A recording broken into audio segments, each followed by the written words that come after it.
Hi folks, Toad here with Visordown.com, and we've been shooting around the Kent countryside on Energica's rather lovely Eva. Let's have a look at some riding footage.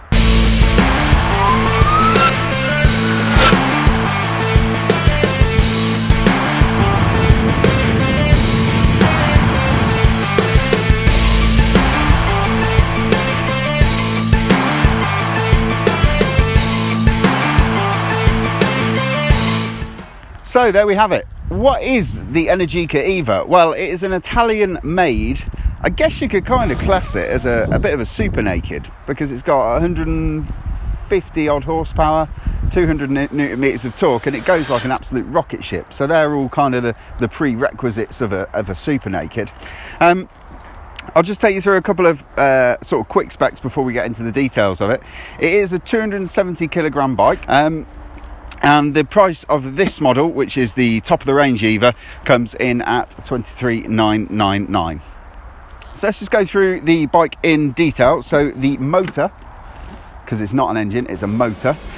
So we've got a permanent magnet oil-cooled brushless motor down there. As I mentioned, it puts out around about 200 newton meters of torque, which is about 148 foot-pound of torque, and it's got 150 bhp, which you can feel every single one of those numbers as soon as you open the throttle. It is relentless acceleration. Harry, the chap who we've been out filming with today from Visordown, he likens it to when you sat on a passenger jet on the runway and they open the throttle, and it is kind of just, it's relentless. It will just fire you at the horizon like nothing else you've ever ridden. If you've never ridden an electric bike, get a go on one. Get down to Motor Corsa in Salisbury, get yourself a test ride, because it will completely change your perception about what is fast acceleration. It will go from 0 to 60 in 3 seconds if you're brave, and yeah, it is properly eye-openingly quick in that sort of straight line from 0 to 60. It's phenomenal. I think a roll-on drag race with anything in third gear, and this would wipe the floor with most things up to about 120 miles an hour. So just going to talk about the battery very quickly. So it is a lithium polymer or LiPo battery that's fitted in it, and it is a 13.4 kilowatt battery, and it is basically all of this that you can see here is the battery pack, full width of the bike. And that will recharge from 0, so from completely flat to 85%, which is what most electric motorcycle manufacturers call fully charged, because they don't actually want you to fully charge the battery, they only want you to take it up to 85%, in around about 20 minutes from a fast charging point in a town centre. If you plug it into your 3-pin plug at home and you charge it up in your garage, you're going to get it up to full in probably 3.5 to 4 hours. I mean, it is kind of that fast charge is the real key to this, because this bike's got its own inbuilt charging system, so you don't need any external chargers or any ballasts or anything like that. All you need is the cable that comes with the bike to sort of plug it into the fast charging point. And because it is recharging it so quickly, 20 minutes, that is literally the time it takes you to go off, pop to the shops, grab a sandwich, grab a cup of coffee. By the time you've walked back to the bike, it will be ready to go again. You are going to get around about 100 miles to a full charge. It is dependent on how you ride it, so if you're completely gassing it everywhere, you are going to use the battery quicker, in the same way that if you were hammering it on a petrol powered motorcycle, you're going to use more fuel. So if you ride them gently and more responsibly, then you are going to get much longer battery life. You will be able to sort of almost double what you'd get if you were riding it like a complete bandit. So we're going to have a quick look at the suspension on this thing. So one of the things that I like about the Energica, and this isn't something that you can say for a lot of other electric motorcycle manufacturers, and I've ridden quite a lot, is that they've gone above and beyond to make sure that this thing is fitted with the best spec kit that you can get. So the rear shock, we have got a Bitubo rear shock absorber, which, if you're familiar with BSB, they're the company that supply Hulk Racing. They're really good bits of kit. They're not cheap either. They are very good bits of kit. So yeah, we've got the rear shock, which is preload, mechanical preload adjustable and rebound adjustable, and we've got some lovely looking Marzocchi 43mm front forks, which again have got all the adjustment, rebound and compression damping that you'd expect from a top spec superbike.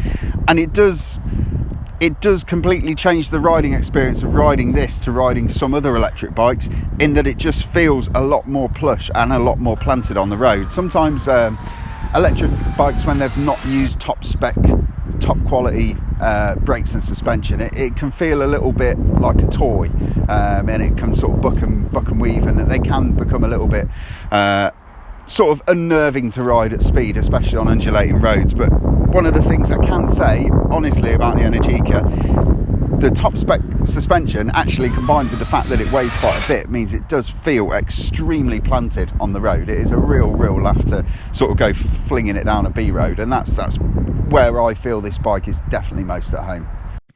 So as with the suspension, Energica have gone all out to try and fit the Eva and the Ego, the sports bike version of this model, out with decent spec brakes, and it makes all the difference. You've got Brembo, we're thinking they are M50s, calipers up front, and you've got a single Brembo twin piston caliper at the rear.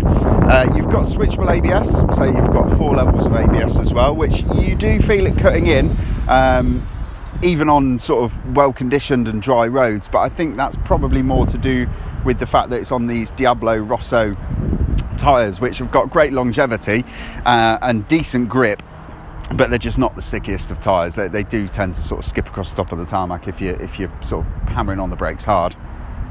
That said, you've got a really nice quality master cylinder as well, so it feels like a decent quality item. It's got a nice sort of progressive feel to the brake lever, and it just means that you can, even on something like this, you can brake really late into corners, and you've got the confidence to still hang on to that brake as you're going into the corner and round to the apex. It's a real pleasure to ride fast, I think is the way I'd say it. What's it like to ride? I'm not going to lie, at 270 kgs, U-turns are a little bit of a bum-clenching exercise, but once you are on the move, and once you've got your head around the fact that you don't have to change gear or use a clutch, it just means that you can focus on where you're going and where you want the bike to go, and you can focus on your lines and braking points and where you're going to get on the throttle. And it's a really engaging ride, and because you've got no engine noise, because you've got nothing to distract you at all, you're just solely focused on the act of getting down the road as quickly or as slowly as you want to. As I alluded to earlier, this isn't a bike you're going to sit on the motorway on and just chug along the motorway. This is a bike that's meant with big wide handlebars and a nice comfy seating position. It's just meant for hooning down a nice country road on a sunny afternoon, and it is properly good fun. It takes a little bit of getting used to. First and foremost, all electric bikes take a little bit of acclimatisation when you've been riding petrol powered bikes, and not just that, this one is 270 kgs and about 24,000 pounds, so you're going to want to just take a little bit of extra care with it. But once you've got your head around it, and we've been riding this on and off for probably doing probably a few hundred miles on it, we've had it for a few days now, it does just become second nature, and it's a real pleasure to ride something that's this well set up. And I think the money that Energica have spent on the suspension and also the brakes, it pays dividends in that whole riding experience. So onto the equipment. So as you'd expect from a sort of top spec super naked, it is dripping with electronics left, right and centre. We have got 4 riding modes. So you've got Eco, which is 50 horsepower, and it's got a really progressive throttle, so even if you pin the throttle wide open, the bike will just sort of slowly accelerate up to its top speed. Eco mode limits it to 50 brake horsepower, and it's got a really progressive throttle map, so even if you pin the throttle, the bike will just sort of gently accelerate up to sort of maximum speed. And I'd equate it sort of feels like a 47 horsepower motorcycle when you've got it in eco mode. Rain mode is a similar sort of power output, but the traction control on the rear wheel is cranked right up to the maximum, just to stop you having any spills, and also the ABS is turned up full.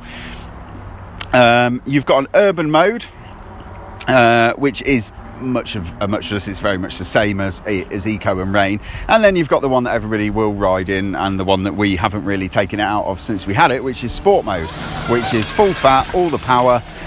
You've still got the traction control turned up, which you can switch it off and you can turn it down, so there's 6 levels of traction control, and likewise the ABS is switchable as well. You can flick that on and off. Another feature of the Energica Eva that's quite cool is it's got regenerative engine braking. Early electric motorcycles, when you rolled off the throttle, they had a propensity just to carry on coasting at the same speed, and it would take you miles to slow down. And then they started to build into bikes regenerative braking. So when you shut the throttle and you're coasting, the motor is actually putting power back into the battery. And this is a computer-controlled regenerative braking system, which you can switch up or turn off. So there's 4 levels of regenerative braking, and they are, I mean, basically you've got low, which is like a 2-stroke, you've got high, which is like a 4-stroke 4-cylinder, and then you've got you've got medium, which is like a 4-stroke 4-cylinder, and then you've got high, which is like a 4-stroke single cylinder. If you shut the throttle, it actually feels like you've put the back brake on, the bike kind of sits up, and that's just all to make it feel more natural and make it feel more like a normal motorcycle, and also it helps you get a little bit extra mileage, so it's a win-win on that one, really. Another cool feature of the Energica, which I've not seen on any other electric motorcycles, do correct me if I'm wrong, is this has got a feature called Park Assist, which I'm going to demonstrate to you now. Wish me luck.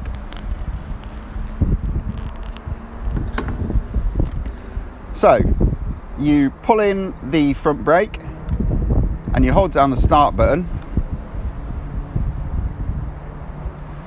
and there,